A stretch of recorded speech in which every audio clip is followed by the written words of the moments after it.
आइए तीसरा श्लोक देखते हैं। निमित्तमुद्दिश्य ही यह प्रकुप्यति ध्रुवम सह तस्य उपगमे प्रसिद्धति अकारण द्वेषी मनस्तु यस्य वै कथम जनस्तम परितोषति। यानी कि इस श्लोक का अन्वय देखते हैं।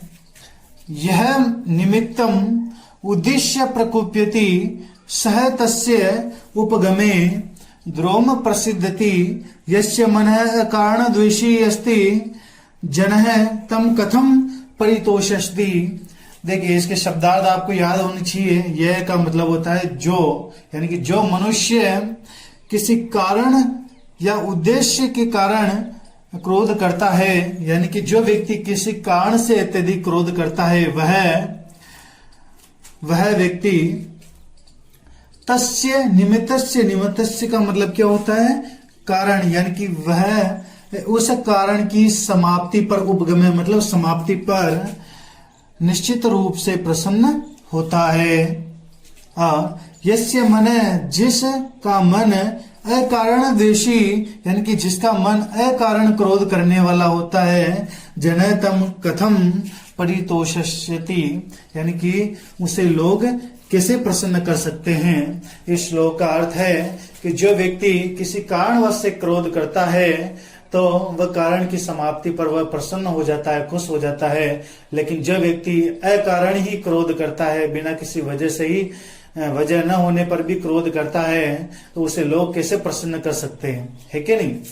तो इसका अर्थ देखिए, जो व्यक्ति किसी कारण से अधिक क्रोध करता है वह उस कारण की समाप्ति पर प्रसन्न हो जाता है, परंतु जिसका मन अकारण क्रोध करने वाला होता है उसे कोई मनुष्य कैसे प्रसन्न या संतुष्ट करेगा। ठीक है, इस श्लोक में आए हुए कुछ कठिन शब्दार्थ है ये। चौथे श्लोक को शुरू करते हैं। देखिए, उदीरितो अर्थ है पशुना अपि गृहाते हयाश्च नागाश्च वहन्ति बोधितः अनुक्त मुप्युहति पंडितो जनः परंगित ज्ञान फला ही बुद्धय है। इसके अन्वय को देखते हैं।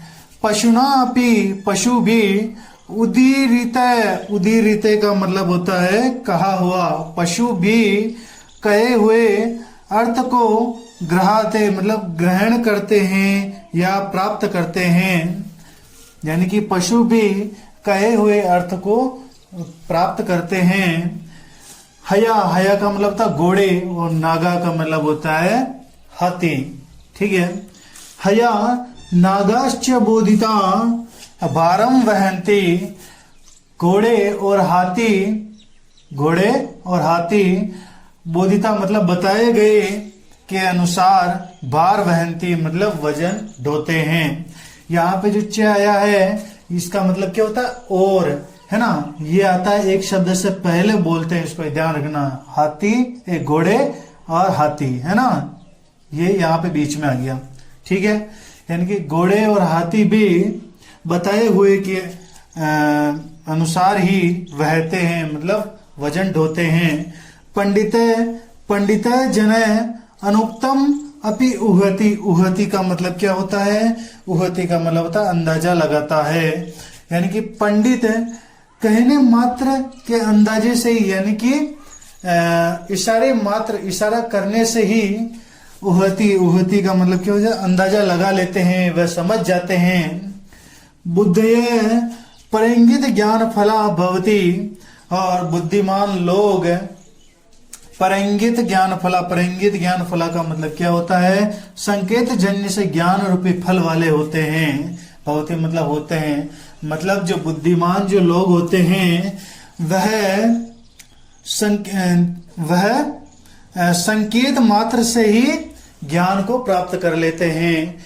यानी कि इस अध्याय के बारे में इस श्लोक में क्या बताया गया है कि पशु भी बताए हुए अर्थ को समझते हैं, घोड़े और हाथी बताए हुए के अनुसार ही वजन ढोते हैं, और पंडित संकेत मात्र से ही, पंडित मतलब बुद्धिमान व्यक्ति संकेत मात्र से ही सारी बात को समझ जाता है, और बुद्धिमान लोग संकेत मात्र से ही ज्ञान के फल को प्राप्त करने वाले होते हैं। यह संकेत मात्र से ही ज्ञान प्राप्त कर लेते हैं।